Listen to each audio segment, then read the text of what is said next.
savez que nous sommes au début de l'année.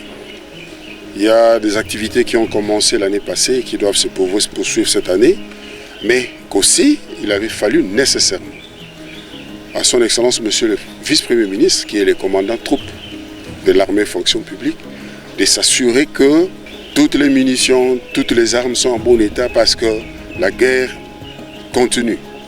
Et donc, il est prévu au cours de cette année que l'on commence avec l'identification biométrique des agents de l'État.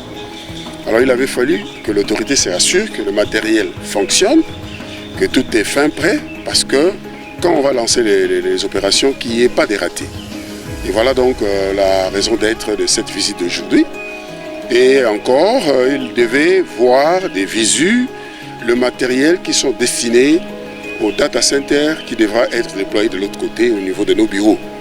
Donc ils sont entreposés encore ici. Et donc voilà un peu brièvement le sens de sa visite. Vous avez vite compris que nous avons développé le fichier des références de l'administration publique qui aujourd'hui a pratiquement bouclé pour les agents des services centraux. Nous sommes déjà dans certaines provinces en train de remonter les données, ce qui fera qu'au bout d'un certain nombre de mois, nous aurons suffisamment d'informations de tous les agents de l'État, du moins du régime général. Mais puisque nous n'allons pas trop attendre, je suis sûr qu'avec son autorisation, nous allons commencer l'identification biométrique de tous les agents des services centraux, parce que nous avons leurs informations. Tout ce qui nous manque, ce sont les empreintes digitales et les fonds de l'œil, donc l'iris. Et comme ça nous permet d'atteindre l'objectif poursuivi par le gouvernement, celui de la maîtrise des effectifs et de la masse salariale.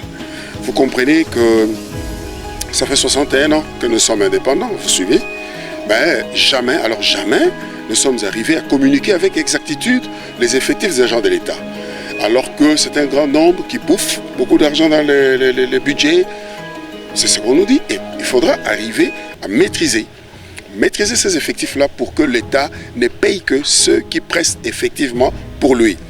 Et avec ce processus, vous allez comprendre, quand nous allons finir avec la constitution du fichier de référence de l'administration publique, qui comprend, outre les agents du régime général, ceux du émergent au budget annexe, le retraité tant du régime contributif qu'octroyé, nous allons alors immigrer vers les systèmes intégrés de gestion des ressources humaines qui, lui, va comprendre la base de l'armée, la base de la police, la base des CECOP, plus la base de l'administration publique. Et ainsi, l'État va avoir clairement qui sont ceux qu'il paie. Rien que maintenant, là, nous pouvons parler sans peur d'être contredits, que nous sommes suffisamment outillés. Et donc, nous sommes déterminés cap vers l'avant. L'objectif, c'est la maîtrise des effectifs. Et ça, on n'a pas à négocier. Vous savez, pour nous, c'est une grâce. Une grâce d'avoir une autorité qui comprend et qui vous accompagne dans ce que vous voulez faire. Ça, c'est le nouveau leadership qu'incarne son Excellence, Monsieur le Vice-Premier ministre. Ce n'est pas pour le flatter, il faut le reconnaître. Il a laissé à l'administration s'exprimer. À d'autres temps, on vivait le fait que les cabinets politiques s'accaparaient du travail de l'administration au point que quand le cabinet partait, c'est la mémoire collective qui disparaissait. Mais aujourd'hui, nous avons cette chance d'avoir un vice-premier ministre qui a compris que pour mieux faire, il doit asseoir sa démarche sur l'administration. Donc nous sommes très fiers parce que nous comptons parmi ses premiers conseillers techniques. Voilà.